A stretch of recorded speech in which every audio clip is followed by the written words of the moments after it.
Talking to oneself is a habit everyone indulges in. We could no more stop talking to ourselves than we could stop eating and drinking.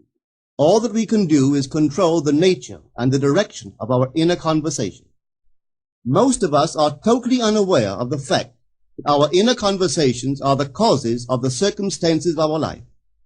We are told that as a man thinketh in his heart, so is he.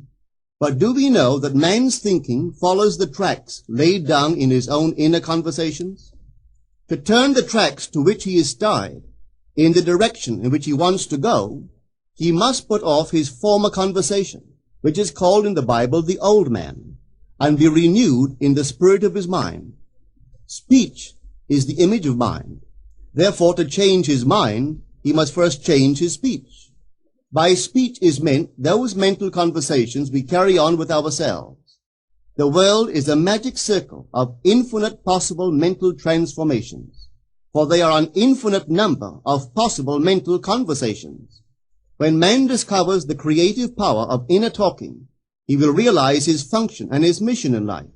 Then he can act to a purpose. Without such knowledge, he acts unconsciously.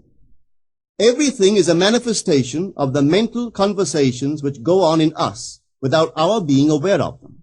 But as civilized beings, we must become aware of them and act with a purpose. A man's mental conversations attracts his life. As long as there is no change in his inner talking, the personal history of the man remains the same. To attempt to change the world before we change our inner talking is the struggle against the very nature of things. Man can go round and round in the same circle of disappointments and misfortunes, not seeing them as caused by his own negative inner talking, but as caused by others. This may seem far-fetched, but it is a matter which lends itself to research and experiment. The formula the chemist illustrates is not more certainly provable than the formula of this science by which words are clothed in objective reality. One day a girl told me of her difficulties in working with her employer. She was convinced that he unjustly criticized and rejected her very best efforts. Upon hearing her story, I explained that if she thought him unfair, it was a sure sign that she herself was in need of a new conversation piece. There was no doubt but that she was mentally arguing with her employer, for others only echo that which we whisper to them in secret. She confessed that she argued with him mentally all day long. When she realized what she had been doing, she agreed to change her inner conversations with her employer. She imagined that he had congratulated her on her fine work, and that she, in turn, had thanked him for his praise and kindness. To her great delight, she soon discovered that her own attitude was the cause of all that befell her. The behavior of her employer reversed itself. It echoed, as it had always done, her mental conversations with him. I rarely see a person alone without wondering to what conversation piece is he tied. On what mysterious track is he walking? We must begin to take life consciously, for the solution of all problems lies just in this. The second man, the Lord from heaven in all of us, is trying to become self-conscious in the body, that he may be about his Father's business. What are his labors? To imitate his Father, to become master of the Word, master of his inner talking, that he may mold this world of ours into a likeness with the kingdom of love. The prophet said, "Be ye imitators of God as dear children." How would I imitate God? Well, we are told that God calls things that are not seen as though they were seen, and the unseen become seen. This is the way the girl called forth praise and kindness from her employer. She carried on an imaginary conversation with her employer from the premise that he had praised her work, and he did. Our inner conversations represent in various ways the world we live in. Our individual worlds are self-revelations of our own inner speech. We are told that every idle word that men shall speak, they shall give account thereof. For by their words they shall be justified, and by their words they shall be condemned. We abandon ourselves to negative inner talking, yet expect to retain command of life. Our present mental conversations do not recede into the past as man believes, They advance into the future to confront us as wasted or invested words. My word, said the prophet, shall not return unto me void, but it shall accomplish that which I please, and it shall prosper in all the things whereto I sent it. How would I send my word to help a friend? I would imagine that I am hearing his voice, that he is physically present, that my hand is on him. I would then congratulate him on his good fortune, tell him that I have never seen him look better. I would listen as though I heard him. I would imagine that he is telling me he has never felt better, he has never been happier. And I would know that in this loving, knowing communion with another, a communion populous with loving thoughts and feelings, that my word was sent, and it shall not return unto me void, but it shall prosper in the thing whereto I sent it. Now is the accepted time. Now is the day of salvation. It is only what is done now that counts, even though its effects may not be visible until tomorrow. We call not aloud, but by an inner effort of intense attention. To listen attentively, as though you heard, is to create. The events and relationships of life are your word made visible.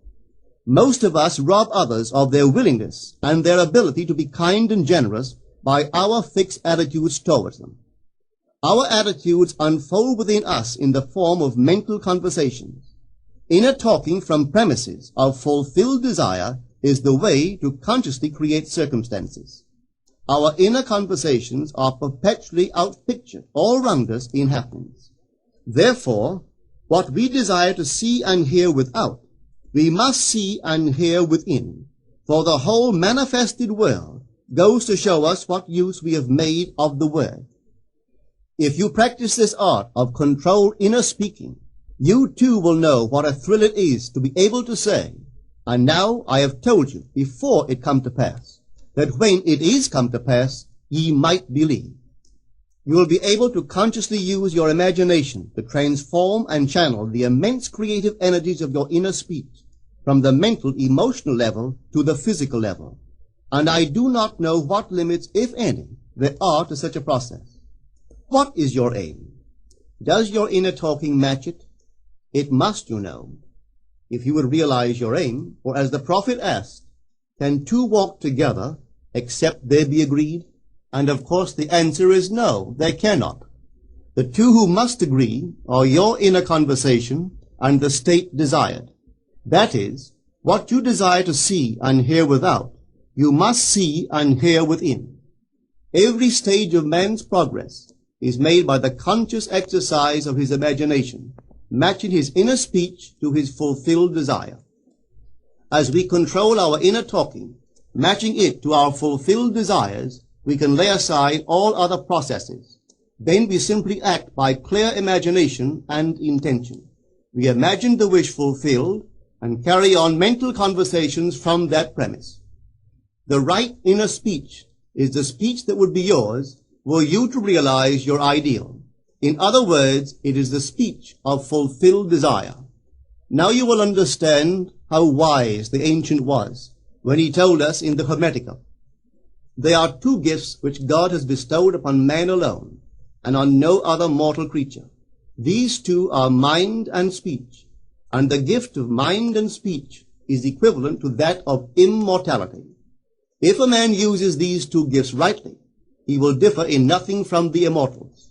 And when he quits his body, mind and speech will be his guides, and by them he will be brought into the troop of the gods and the souls that have attained to bliss. With the gift of mind and speech, you create the conditions and circumstances of life. In the beginning was the Word, and the Word was with God, and the Word was God.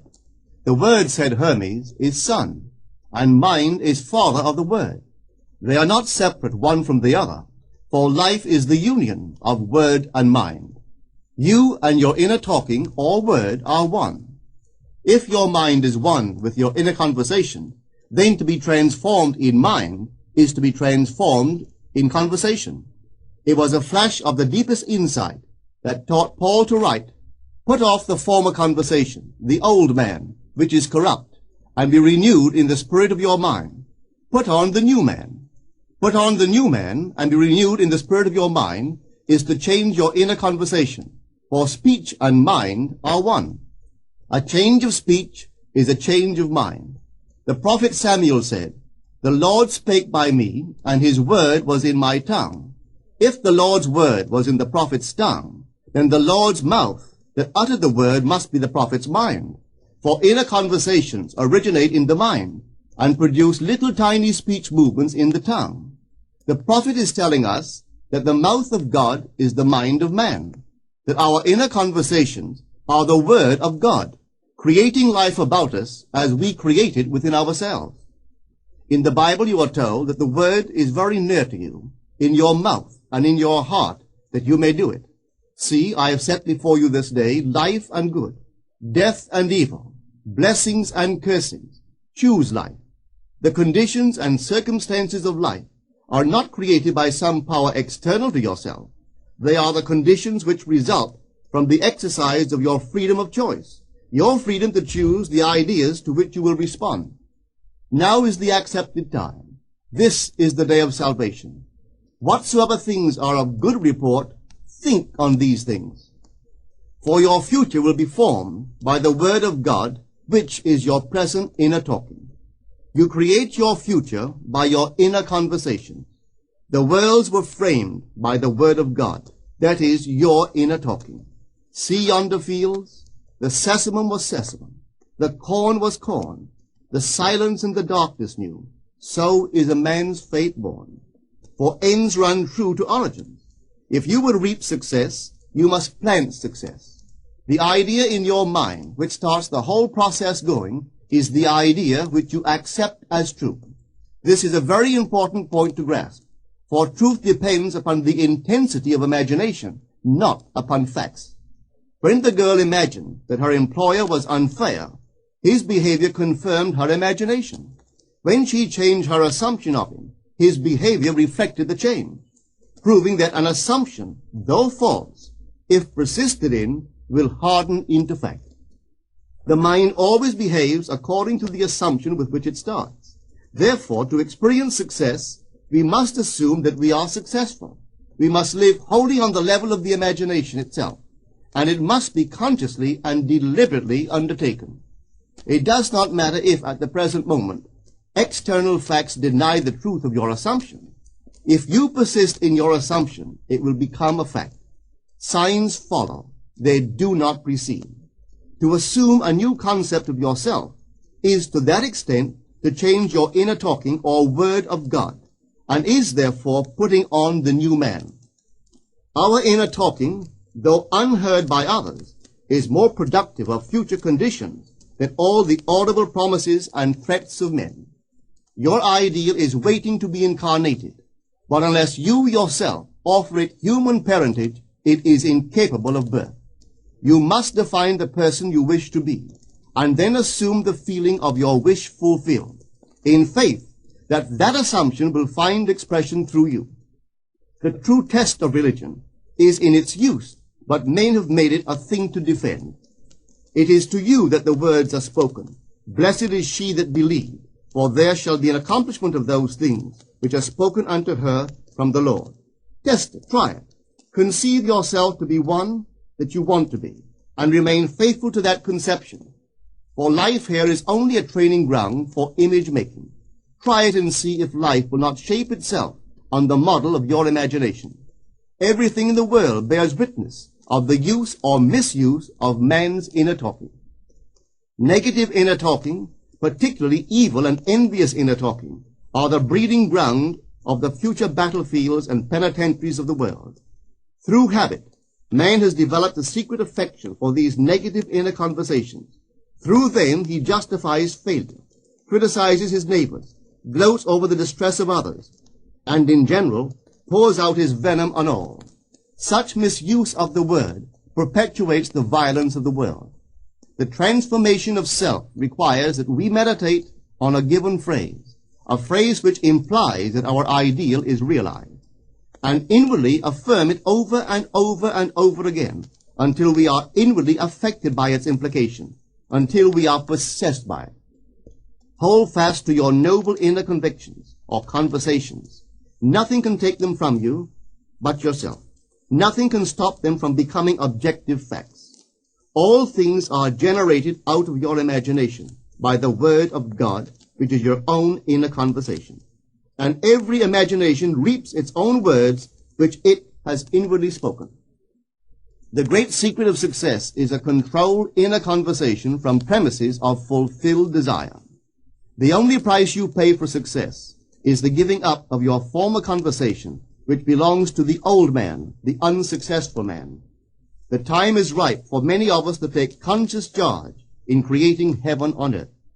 To consciously and voluntarily use our imagination to inwardly hear and say only that which is in harmony with our ideal is actively bringing heaven to earth. Every time we exercise our imagination lovingly on behalf of another, we are literally mediating God to that one. Always use your imagination masterfully, as a participant, not an onlooker. In using your imagination to transform energy from the mental, emotional level to the physical level, extend your senses. Look and imagine that you are seeing what you want to see, that you are hearing what you want to hear, and touching what you want to touch. Become intensely aware of doing so. Give your imaginary state all the tones and feeling of reality. Keep on doing so until you arouse within yourself the mood of accomplishment and the feeling of relief. This is the active, voluntary use of the imagination, as distinguished from the passive, involuntary acceptance of appearances. It is by this active, voluntary use of the imagination that the second man, the Lord from heaven, is awakened in man. Men call imagination a plaything, the dream faculty, but actually it is the very gateway of reality. Imagination is the way to the state desired. It is the truth of the state desired, and the life of that state desired. Could you realize this fully, then would you know that what you do in your imagination is the only important thing. Within the circle of our imagination, the whole drama of life is being enacted over and over again. Through the bold and active use of the imagination, we can stretch out our hand and touch a friend 10,000 miles away and bring health and wealth to the parched lips of his being. It is the way to everything in the world. How else could we function beyond our fleshly limitations? But imagination demands of us a fuller living of our dreams in the present. Through the portals of the present, the whole of time must pass. Imagine elsewhere as here, and then as now. Try it and see. You can always tell if you succeeded in making the future dream a present fact by observing your inner talking. If you are inwardly saying what you would audibly say, were you physically present and physically moving about in that place, then you have succeeded. And you could prophesy from these inner conversations and from the moods which they awaken within you what your future will be. For one power alone makes a prophet, imagination, the divine vision. All that we meet is our word made visible, and what we do not now comprehend is related by affinity to the unrecognized forces of our own inner conversations and the moods which they arouse within us. If we do not like what is happening to us, it is a sure sign that we are in need of a change of mental diet. For man, we are told, lives not by bread alone, but by every word that proceeds from the mouth of God. And having discovered the mouth of God to be the mind of man, a mind which lives on words or inner talking, we should feed into our minds only loving, noble thoughts. For with words or inner talking, we build our world. Let love's lordly hand raise your hunger and thirst to all that is noble and of good report, and let your mind starve ere you raise your hand to a cup love did not fill, or a bowl love did not bless, that you may never again have to say, what have I said? What have I done? O all-powerful human word.